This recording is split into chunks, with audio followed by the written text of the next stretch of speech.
नमस्कार साथियों। पैगंबर मोहम्मद की शादी का बीजेपी की पूर्व प्रवक्ता निपुण शर्मा ने मजाक उड़ाया। पूरी दुनिया के मुस्लिम मुल्क भारत देश से नाराज़ हो गए। आज हम पैगंबर मोहम्मद की शादी कब हुई, किससे हुई, जिनसे हुई उनसे क्यों हुई, 10 शादियों का जिक्र करके मजाक बनाया गया, क्या वह सही है, ये सारी बातें हम आप लोगों से शेयर करना चाहेंगे। तो दोस्तों, पहली बात तो ये है कि शादी के वक्त हजरत आयशा की उम्र को लेकर इस्लामिक स्कॉलर की राय एक नहीं है। एक इस्लामिक स्कॉलर जिनका नाम जाकिर नाइक है, उनका कहना है कि मेडिकल साइंस के मुताबिक जब किसी लड़की को पीरियड्स होने लगते हैं तो उसे शादी के योग्य मान लिया जाता है। कुरान में भी लड़के और लड़कियों की शादी की उम्र तय नहीं की गई है, बस इतना कहा गया है कि जब लड़के और लड़कियां बालिग हो जाएं तो उनका निकाह कर देना चाहिए। मुस्लिम धर्मगुरुओं के मुताबिक दुनिया के हर हिस्से में लड़कियों के पीरियड्स की उम्र अलग अलग बताई जाती है। ठंडे इलाकों में लड़कियों का मासिक धर्म देर से शुरू होता है, जबकि गर्म देशों में 9 से 10 साल में ही शुरू हो जाता है।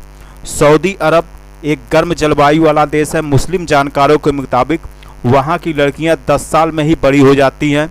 मुस्लिम स्कॉलर के मुताबिक उस समय हजरत आयशा की नबी से शादी, नबी यहाँ पे नबी का मतलब है पैगंबर मोहम्मद साहब से शादी 9 साल जब वे बालिग हो गई थी तब हुई थी।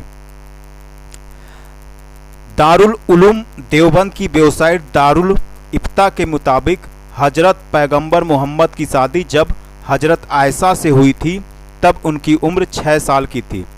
जब उनकी रुखसती का मतलब गौना या विदाई, जब उनकी रुखसती हुई तो उनकी उम्र 9 साल कुछ माह बताई गई है।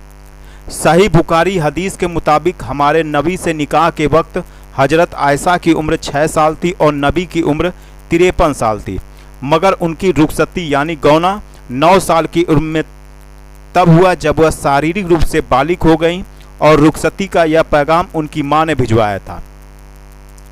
जामिया मिलिया से इस्लामिक रिसर्च में एमए कर चुके अबरार अहमद का कहना है कि इस्लामिक वर्ल्ड में रिसर्च बहुत कम हुआ है। मौलवियों ने सुनी सुनाई बातों पर आमतौर पर कायम तारीखों का ज़्यादा फॉलो किया हुआ है। दरअसल पैगंबर मोहम्मद की शादी हजरत आयशा से कोई अचानक नहीं हुई थी, इसे लेकर एक पूरा प्रसंग है। उनकी पहली पत्नी की मौत के लगभग 10 साल बाद हजरत आयशा से शादी हुई थी। कुछ इतिहासकार ये मानते हैं कि शादी के वक्त हजरत आयशा की उम्र 19 साल की थी। भोपाल के अब्दुल रहमान अहमद कहते हैं कि हजरत आयशा की रुखसती के वक्त उम्र 18 साल के 18 साल के आसपास रही होगी। कासना नबूवत किताब में भी हजरत आयशा की शादी के वक्त उम्र 18 साल बताई गई है। उनके पहले से कहीं शादी तय थी और लड़के वालों ने किसी बात से शादी से मना कर दिया। इसकी खबर एक औरत ने हुजूर तक पहुंचाई। यहाँ हुजूर का मतलब है पैगंबर साहब तक पहुंचाई थी और फिर इसके बाद हजरत आयशा की मां के साथ शादी का पैगाम भेजा गया था। दरअसल हुजूर ने अपनी ज़िंदगी में पहली बीबी खादिजा की मौत के बाद और 10 शादियां की और इनमें हजरत आयशा के अलावा बाकी सब विधवा और तलाकशुदा थीं और अलग अलग परिस्थितियों के कारण समाज की बहिष्कृत महिलाएं थीं। अबरार अहमद कहते हैं कि इन शादियों का मकसद समझने के लिए आपको पैगंबर मोहम्मद साहब के उस वक्त के सामाजिक, आर्थिक और कुरीतियों को समझना बेहद ज़रूरी है। उस वक्त दुनिया में औरतों पर जुल्म हो रहे थे। अरब में महिलाओं का बाजार लगता था। लोग एक औरत बेचते थे और दूसरी औरत को खरीदकर घर ले जाते थे। औरतों को गुलामी की तरह रखते थे, अय्याशी करते थे और फिर कुछ दिन बाद उसे बेचकर अगली ले आते थे। औरतों के इन हालात के कारण वहाँ के लोग लड़की पैदा होने पर गड्ढा खोदकर जिंदा जमीन में दफन कर दिया करते थे। जो औरत विधवा हो जाया करती थी या फिर तलाकशुदा हो जाया करती थी उन्हें भी बाजार में बैठा दिया जाता था। तब नबी ने इन परिस्थितियों और ऐसे बाजार का विरोध किया। लोगों को समझाया कि अगर कोई औरत तुम्हें पसंद है तो उसके साथ निकाह करो, उसे उसका हक अदा करो, उसको इज्जत दो, सम्मानजनक जिंदगी दो।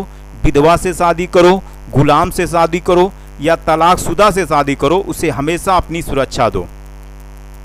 इस्लामिक मामलों के जानकार मानते हैं कि जब पैगंबर मोहम्मद साहब के अनुयायियों को ये बात बड़ी अटपटी लगती थी, क्योंकि वह इन कुरीतियों से अभ्यस्त हो चुके थे। इसलिए उन्होंने लोगों का माइंडसेट बदलने के लिए समाज में अलग अलग कारणों से बहिष्कृत और घृणित समझे जाने वाली 9 औरतों से शादी करके अपने समर्थकों और अपने अनुयायियों को ये दिखाया कि तुम्हारे पैगंबर साहब इनसे शादी कर रहे हैं, तो तुम क्यों नहीं कर सकते। उन्होंने ऐसी औरतों को समाज में मान्यता दिलाई, उनसे शादी करने को पुण्य बताया। कुछ विद्वान पैगंबर मोहम्मद साहब की शादी को तात्कालीन परिस्थितियों में रणनीति का हिस्सा भी मानते हैं। उनके बाद इस्लाम की प्रचार प्रसार की जिम्मेदारी हजरत आयशा ने बखूबी निभाया था। तो दोस्तों, हमने जो बातें आपको बताई ये सब बातें अलग अलग जगहों से ली गई हैं। इससे आप मोटा मोटा अंदाज़ा लगा सकते हैं कि बीजेपी की पूर्व प्रवक्ता नुपुर शर्मा ने जो भी कहा वह चिढ़ाने के लिए या फिर नीचा दिखाने के लिए कहा था, जिसके बाद उन्होंने माफ़ी भी मांग ली। अगर ईश्वर एक है तो दूसरे धर्म के ईश्वर को गाली देकर उसका भला कभी नहीं हो सकता। ईश्वर तो इंसान से बड़ा होता ही है, और अगर दूसरे धर्म का ईश्वर आपसे नाराज है और ईश्वर अल्लाह सब एक ही है, तो आपका कल्याण कैसे हो सकता है।